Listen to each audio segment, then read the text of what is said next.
Bom dia, pessoal, tudo bom com vocês? Por aqui tudo certinho. Viemos aqui para mais um vídeo no nosso canal. A história de hoje é um caso de família. E como todos os casos de família que a gente tem contado por aí, é mais uma história chocante, sim. Meu irmão, peraí.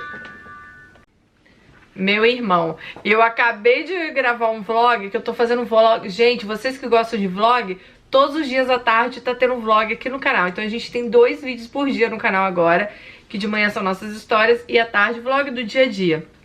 E eu tinha acabado de falar no vlog que eu já parei esse vídeo hoje umas 20 vezes, porque eu tô resolvendo um monte de coisa com meu irmão e ao mesmo tempo gravando. Bom, mas vamos lá, gente. Como todos os casos de família, a história dela não é diferente. Apesar que sim, eu acho que a mãe foi negligente nessa história aqui. Hoje a história seria de um pai, assim, demoníaco, diabólico.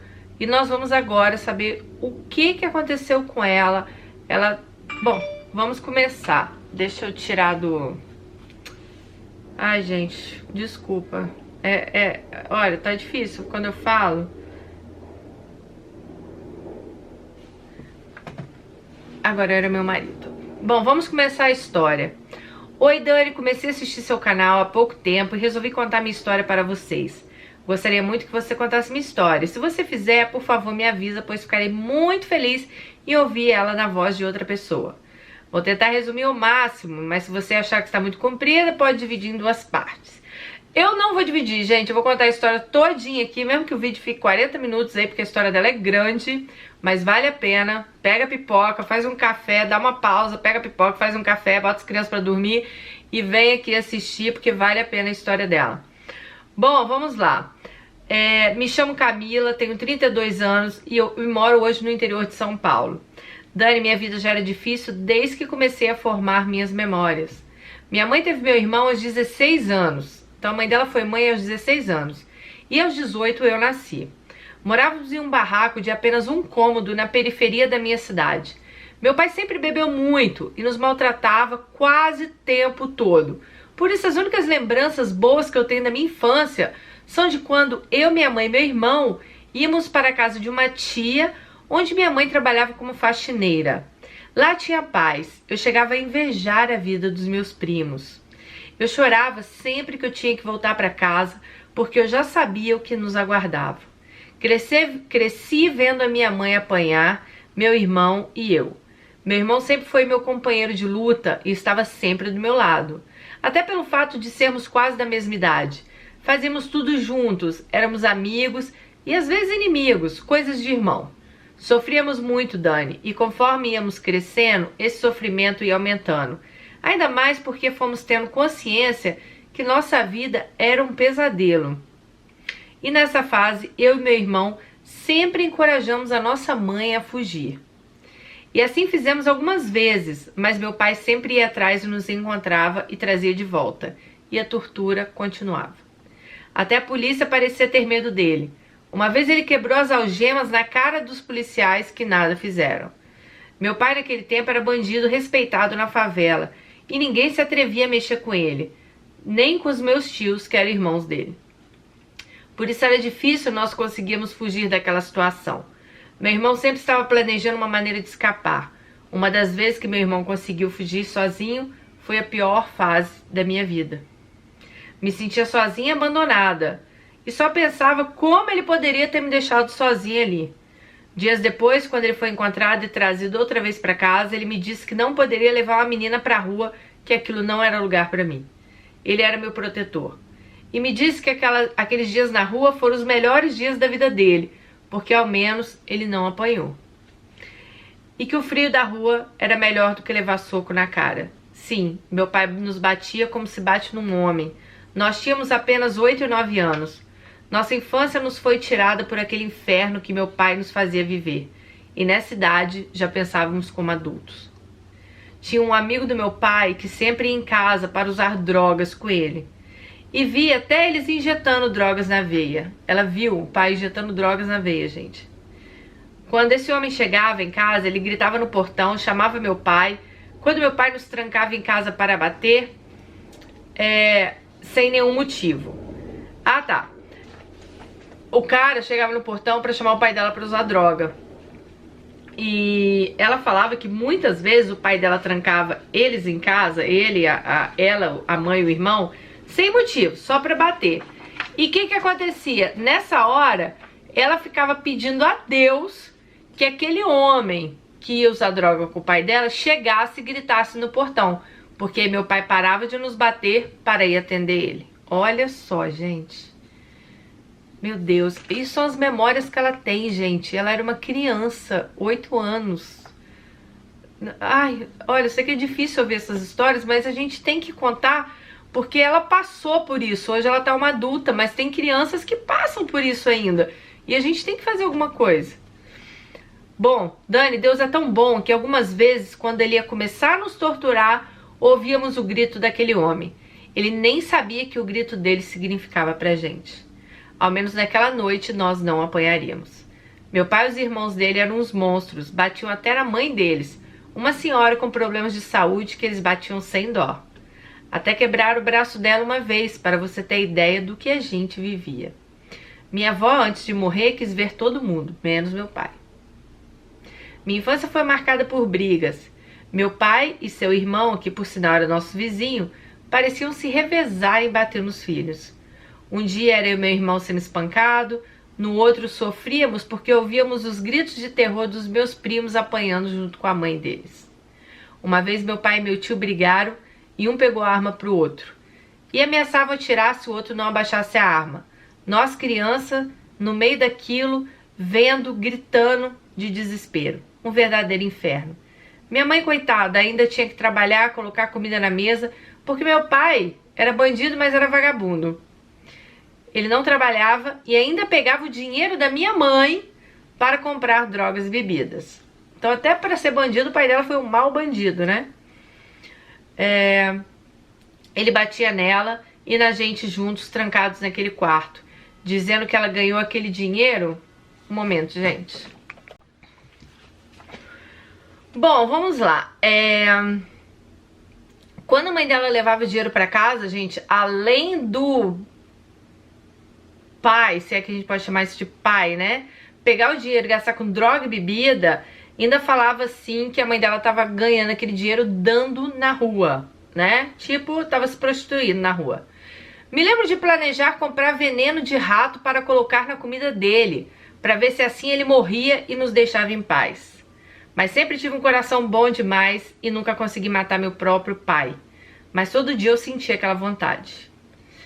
Quando eu tinha 8 anos, descobri que minha mãe estava grávida novamente. Gente, elas já estavam naquele perrengue todo e a mãe engravidou novamente do pai, né? Aquilo me deixou muito triste, porque eu e meu irmão não queríamos ver mais um ali sofrendo e apanhando. Eu sabia que essa notícia não era boa e que era ruim. O que era ruim ficaria pior ainda depois que minha irmã nasceu. Eu tinha completado 9 anos, depois de uma semana ela nasceu e me tornei mãe aos 9 anos sem ter gerado aquela criança. Se antes eu não podia brincar porque meu pai me batia se me visse brincando, agora então eu não podia brincar só porque eu tinha uma criança para cuidar. Meu pai dizia que meu irmão tinha que agir como um homem e não ficar arrastando a bunda no chão atrás de carrinho. E que eu tinha uma boneca de verdade para me cuidar. Então na época ela tinha 9 e o irmão 10. Ela praticamente virou mãe da menina, porque a mãe tinha que trabalhar, o pai, safado, ficava se drogando, bebendo, e ela cuidava da menina. Então ela foi tirada, a infância dela foi tirada dela, gente. Bom, se a minha irmã chorasse, a gente apanhava. Se ela caísse, a gente apanhava. E se por acaso ela se ralasse, a gente era espancado até sangrar. Me lembro de um soco na cara que ele me deu porque minha irmãzinha caiu. E outra vez que ele me bateu de mangueira porque eu estava brincando enquanto era para eu estar olhando ela. Uma outra vez, ela se machucou, nem me lembro porquê, e ele trancou eu e meu irmão naquele cômodo enquanto minha mãe estava trabalhando. Com um pedaço de pau na mão, disse para eu e meu irmão escolher quem iria apanhar primeiro. Olha que pressão psicológica. Chorávamos apavorados, Dani. Meu irmão disse que ele ia apanhar primeiro porque ele não conseguia me ver apanhar antes dele. Disse para meu pai bater nele primeiro, porque quando fosse minha vez, ele já estaria cansado e me bateria menos. Meu irmão nesse tempo era um herói para mim. Dani, até hoje, quando uma criança ameaça cair do meu lado, eu me assusto e corro para impedir. Esse trauma de infância eu ainda não consegui apagar. Bom, gente, no meio disso tudo, dessa confusão toda que eles viviam, o pai dela começou a olhar para ela com outros olhos. Ela estava se tornando uma mocinha. E o que acontece? Ela falou que contou isso para a mãe dela. Aí ela diz assim: eu não sei dizer se eu consegui expressar o que realmente estava acontecendo, mas eu acho que a minha mãe começou a desconfiar, porque ela começou a me vestir como um menino. Me lembro que até para a escola de cueca eu fui uma vez. De tão acostumada que minha mãe estava a me vestir como menino, ela separava cueca para mim e outra para o meu irmão, para irmos para a escola enquanto ela estava trabalhando. Eu me senti horrível, parecia que toda a escola estava me vendo de cueca. Anos depois, minha mãe me disse que me vestia assim, não porque ela queria, mas sim porque eu estava me desenvolvendo rápido demais. E essa foi a maneira que ela achou do meu pai não perceber e vir para cima de mim.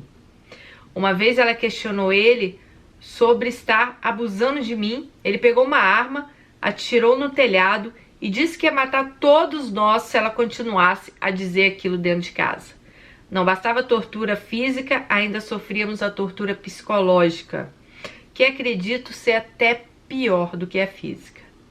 Nesse tempo, eu e meu irmão já não passávamos mais tanto tempo juntos, porque ele havia mudado de escola e de período.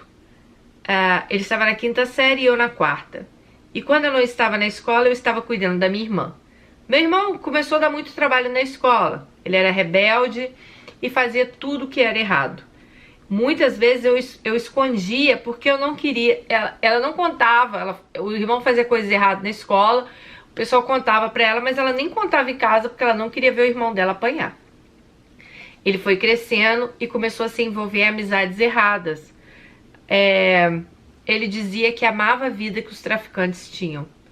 Penso que essa era a maneira que ele tinha de fugir da realidade, da nossa realidade. Aquilo para ele parecia ser uma grande liberdade.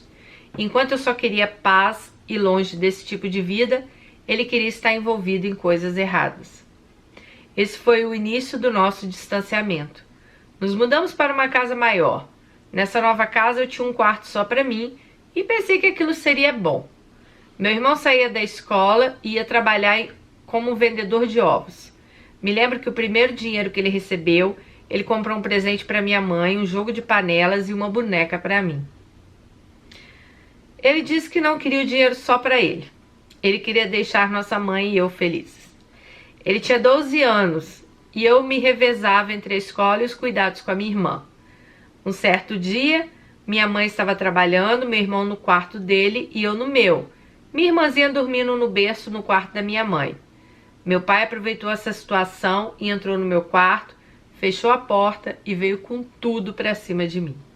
Mesmo tapando minha boca, eu consegui gritar antes que ele consumasse o fato.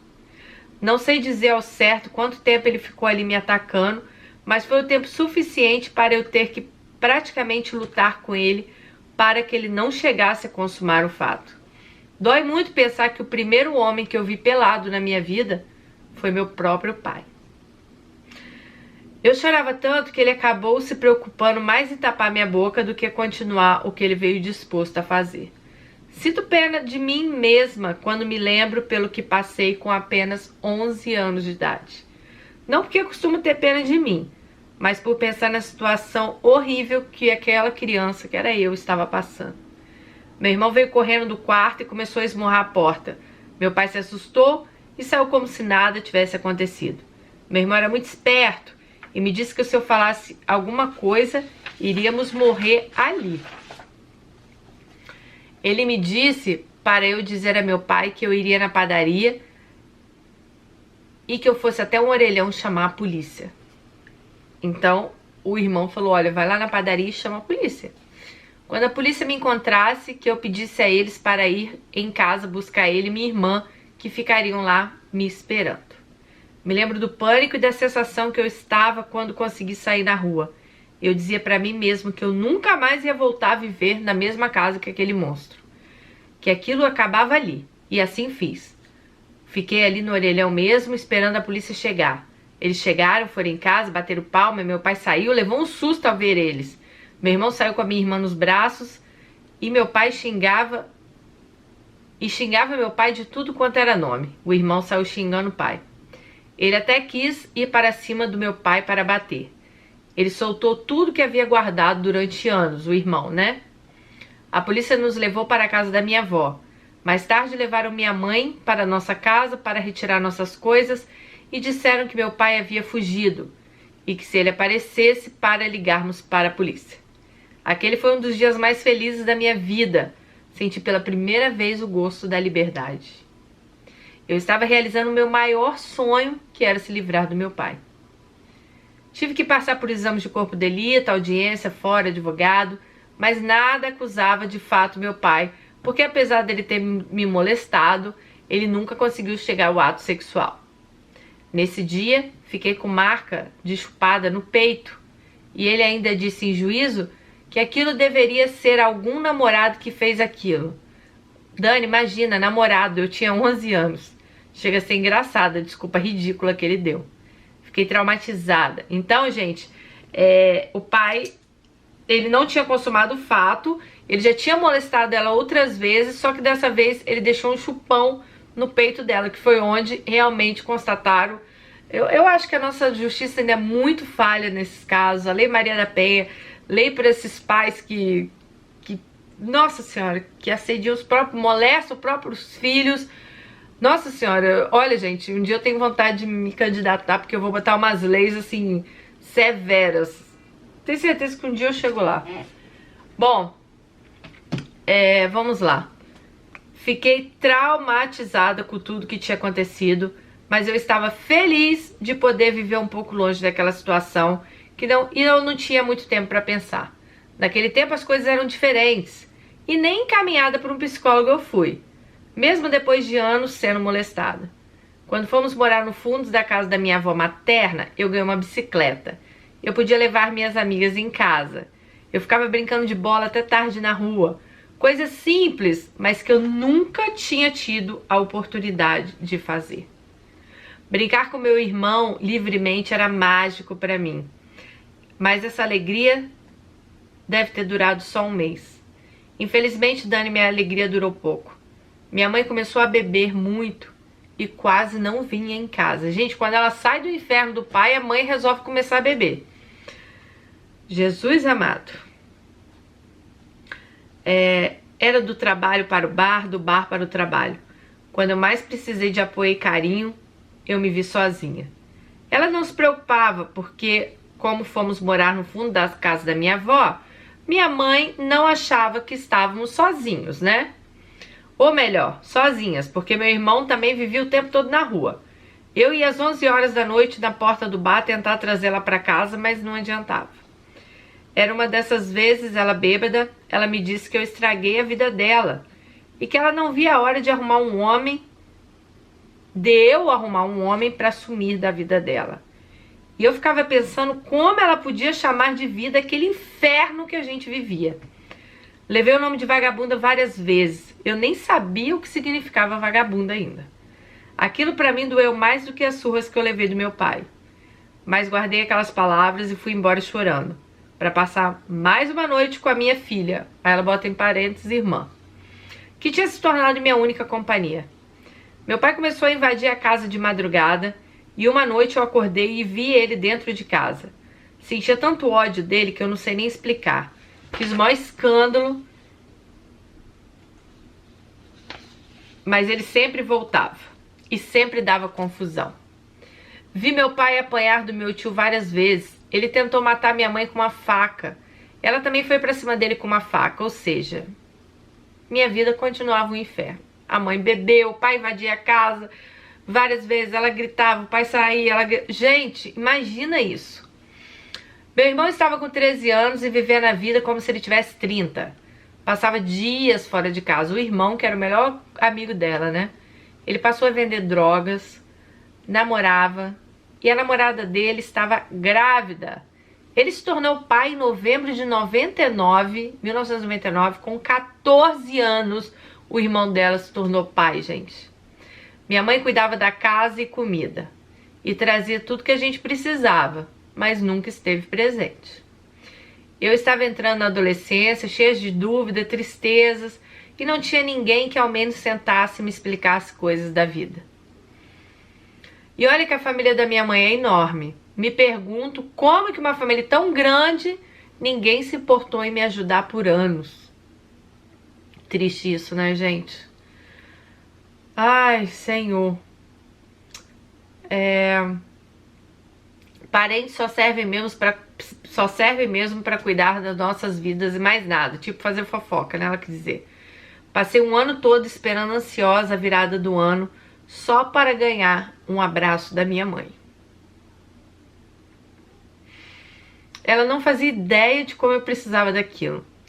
Não foi à toa que até tentei me matar uma vez e carrego comigo uma cicatriz que tenho no peito como resultado disso. A morte para mim parecia ser a melhor opção, mas graças a Deus eu não consegui tirar minha vida, que naquela época nem podia ser chamada de vida. Quando eu estava com 13 anos, me apaixonei por um amigo do meu tio, mais velho que eu. Ali eu descobri que eu poderia encontrar carinho e atenção nos braços de alguém. Perdi minha virgindade com ele aos 13 anos. E aí não parei mais de namorar. Estava tentando viver para mim e suprir minhas necessidades afetivas que ninguém nem sequer se lembrava que eu existia. E meu irmão sempre aparecia para brigar com meus namorados e dizer que ninguém ia namorar a irmã dele. Sempre tentando me proteger das maldades do mundo. Conheci um amigo dele naquela época e hoje vejo que foi o melhor presente que meu irmão poderia ter me dado. Porque entre idas e vindas, esse amigo dele hoje é meu esposo. Estamos juntos há 18 anos. E ele é o melhor homem que eu conheço. Já o fiz sofrer muito. Já até me separei dele porque me apaixonei por outro homem. E mesmo assim, ele não desistiu de mim. Ele é tudo na minha vida. Bom, vou resumir. Passados 2 anos, eu estava namorando com meu esposo, que hoje é esposo. Minha mãe já estava casada com um homem que ela conheceu. Meu irmão estava tentando sair daquele mundo errado. Tudo parecia ir bem. Até que minha mãe engravidou e meu padrasto se tornou um inimigo. Não queria ninguém que pudesse atrapalhar a vida deles. Meu irmão não ficava quieto e isso causava muitas brigas. Em uma delas, eu disse que não queria mais viver o mesmo inferno de brigas que eu já tinha vivido e fui morar com meu namorado um mês antes de eu completar 15 anos. Meu irmão também saiu de casa. Me separar da minha irmã, que estava com 6 anos. Lembra a irmãzinha que ela tomou conta? Como ela foi morar com o namorado, a irmã ficou com a mãe, né? Minha irmãzinha estava com 6 anos. Doeu muito em mim. Acho que doeu como doeria para uma mãe ficar longe do filho. Sofri muito, porque mesmo não parecendo, eu era apenas uma criança e não sabia nem o que eu estava fazendo. A vida nos obrigou a crescer muito cedo e ter responsabilidades. Queria ficar ali com a minha mãe, mas não suportaria viver tudo aquilo outra vez. Sofri por deixar minha irmã, porque ela era tudo para mim. Um ano depois que eu saí de casa, eu estava na minha casa e minha mãe chegou lá gritando e chorando. Fiquei desesperada em ver ela daquele jeito. Para meu desespero, ela me disse que haviam matado meu irmão. Sim, Dani, meu irmão foi assassinado com 3 tiros, com apenas 17 anos. Eu tinha 15. Meu mundo ali caiu. Eu nem sei como eu consegui viver depois disso. Sofremos tanto que até hoje evitamos falar nesse assunto, para não sofrer de novo. Quando meu irmão nos deixou, meu irmãozinho, que aí a mãe tinha ganhado neném, ainda era um bebê. Tinha 4 meses. O leite da minha mãe até secou, tamanho sofrimento que ela passou. O meu irmão, ele sempre dizia que meu irmãozinho iria ser diferente, que seguiria um caminho bom e longe de coisas erradas. Depois da morte dele, eu e minha mãe nos tornamos grandes amigas. E ela faz por mim coisas que eu nunca pensei que teria dela. Hoje, ela é a melhor mãe que eu poderia ter. E eu sou a companheira dela em todos os momentos. Meu padrasto faleceu alguns anos depois do meu irmão, o que nos uniu ainda mais. Minha mãe comprou uma casa em 2007 E eu e meu esposo construímos uma casinha nos fundos, porque devido a tudo que passamos, não queríamos mais ficar longe um dos outros. Agradeço a Deus todos os dias pela mãe maravilhosa que ela se tornou para mim e para os meus irmãos.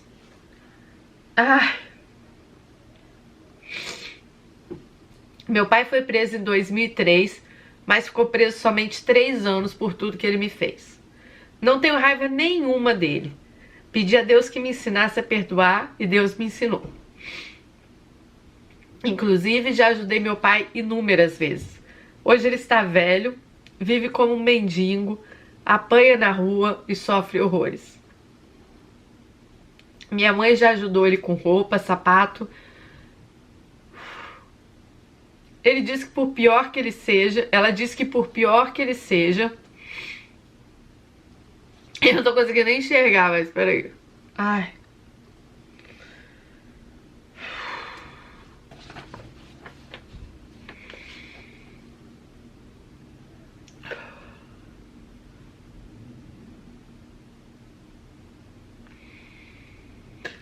Ela disse que por pior que ele seja, ele deu a ela as únicas coisas boas que ele fez na vida, que foram os filhos. Minha irmãzinha, aquela que ela cuidava, hoje está com 23 anos, bem casada e com um bebê lindo que é nossa alegria. Meu irmão, que é o irmãozinho que nasceu depois, está hoje com 17 anos e cumprindo as expectativas que meu irmão que faleceu depositou nele. Ele é um menino de ouro, estudioso, carinhoso, o filho que toda mãe sonha em ter. E por ironia, ele quer ser policial, porque ele diz que quer combater o crime que ele tanto odeia. Eu e meu esposo estamos bem até hoje. Depois de tantos perrengues, amadurecemos e hoje vivemos um pro outro com muito respeito. Somos uma só carne mesmo. Não tivemos filho devido a problemas de saúde que eu tenho, mas esperamos a promessa de Deus em nossas vidas se cumprir e nos permitir ter nosso tão sonhado filho. A filha que meu irmão teve, lembra que o irmão que faleceu foi pai aos 14 anos? Gente, todo mundo devia escrever as histórias assim, contando pra gente os detalhes do final. A filha que meu irmão teve, ela está bem. Não tivemos muito contato com ela, mas sabemos que ela acabou de ter um bebê, então o irmão dela hoje seria avô já, né, gente? Minha mãe se tornou bisavó aos 50 anos. Depois que meu padrasto morreu, ela passou 10 anos sozinha. Dedicou esse tempo para cuidar dos meus irmãos e ela dizia que errou muito comigo e com meu irmão mais velho. Que como era nova, só pensava nela e causou muito sofrimento para nós. Mas que aprendeu e que não cometeria o mesmo erro com eles. Hoje ela se casou novamente e está feliz. Meu padrasto é um homem muito bom para ela. Ele a trata com tanto carinho que eu nunca vi alguém tratar minha mãe assim. Por isso eu respeito e fico muito feliz em vê-los casados. Eu vivi minha vida nesse tempo, fiquei solteira por 4 anos. Eu disse para meu marido que eu precisava viver para mim. Coisa que nunca tinha feito devido a tudo que passei. Lembra que eles se separaram um tempo, né? Nesse tempo baguncei, namorei, me apaixonei, viajei, conheci pessoas, terminei meu estudo, fiz curso, tirei minha tão sonhada carteira de motorista, comprei uma moto, fiz faculdade de pedagogia por 4 anos, hoje sou professora.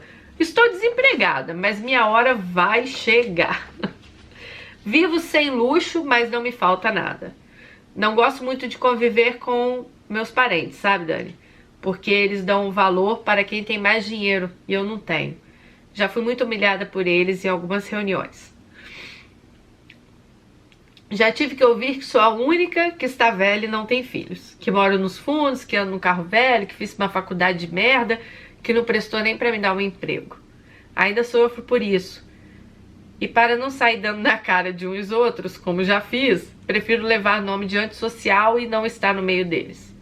Como disse anteriormente, parente só serve para cuidar das nossas vidas. Para me ajudar nunca vieram, mas para me criticar toda hora tem vários. Mas tudo bem. Eu e meu esposo vivemos lutando e dando apoio um pro outro. Ao menos nesse quesito tive sorte na vida e agradeço a Deus todos os dias por isso. Espero que tenham gostado da minha história e obrigado pela atenção. Amo seu canal. E o dia que eu tiver um filho, escrevo para contar para vocês. Pode demorar, mas se Deus prometeu, uma hora ele vai cumprir. A fé é a única coisa que nos mantém de pé. Ai, gente, pera. Vou dar um tempo. Eu vou dar um tempo para vocês chorarem também. Nossa, que ensinamento a história dela, gente, assim. Ai, sabe, eu assim, depois que eu comecei a ler essas histórias, cada vez eu vejo que tanta coisa na vida da gente. Ai, deixa eu parar de chorar.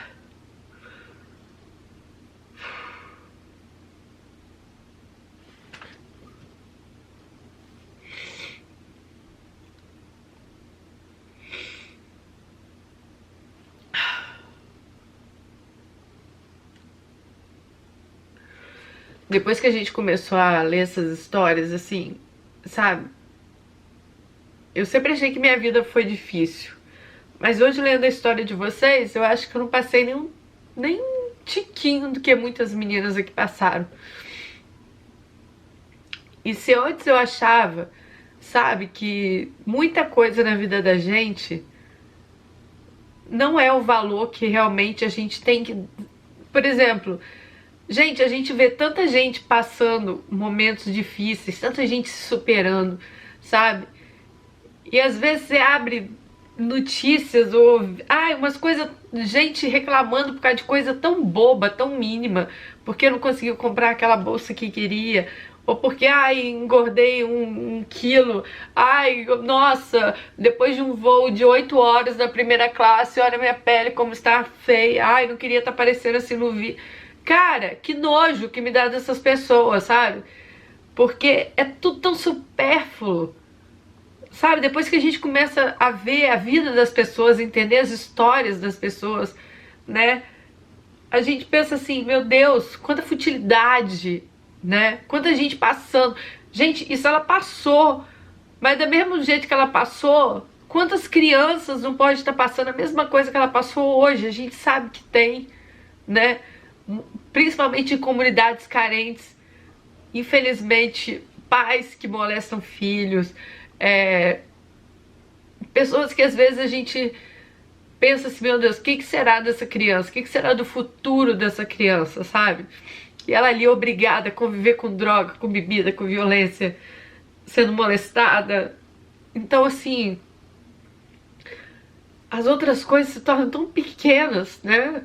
Outras coisas, assim, em volta da gente se tornam tão pequenas, a gente fala, meu Deus, por que as pessoas, né?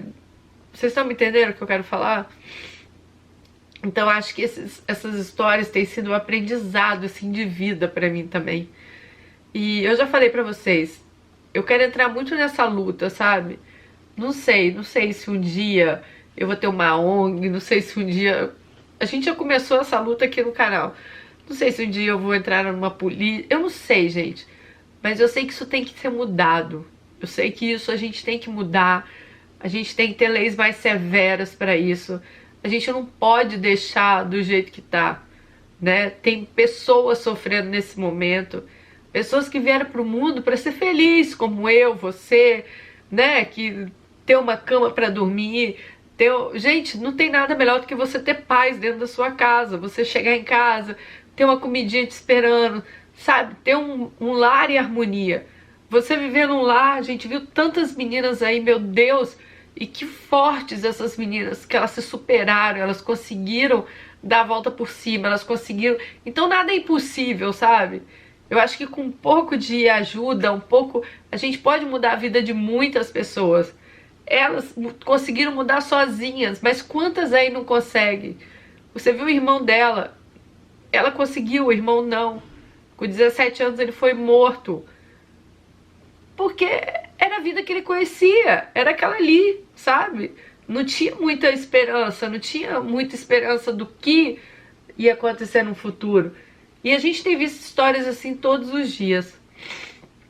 Eu quero agradecer a vocês que escrevem essas histórias pra gente, porque eu acho que através de vocês a gente consegue mudar muito a mentalidade da gente, mudar muito a cabeça da gente.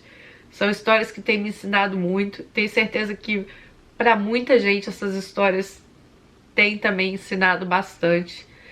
É difícil pensar no que vocês passam, no que vocês passaram, mas vocês estão aí para provar, né, que não há mal que dure para sempre. Vocês estão aí para provar que a gente pode sim mudar nosso destino. A gente não tá, sabe, a gente não é merecedora do sofrimento, a gente não é merecedora de estar ali passando.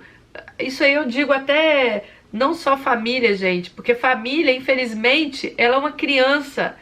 Ela tinha que aceitar. Agora tem mulheres, às vezes, casadas, que passam pela mesma coisa. Você não é obrigada, você já é uma adulta, você sabe, você sabe o que você tem que fazer. Então eu acho que uma história, ela se liga a outra. Uma coisa se liga a outra, sabe? E essas histórias têm vindo pra engrandecer, pra ensinar, para mostrar pra gente que sim, nós somos capazes de mudar nosso destino, nós somos capazes de mudar nossas vidas. Vocês têm a força na mão de vocês.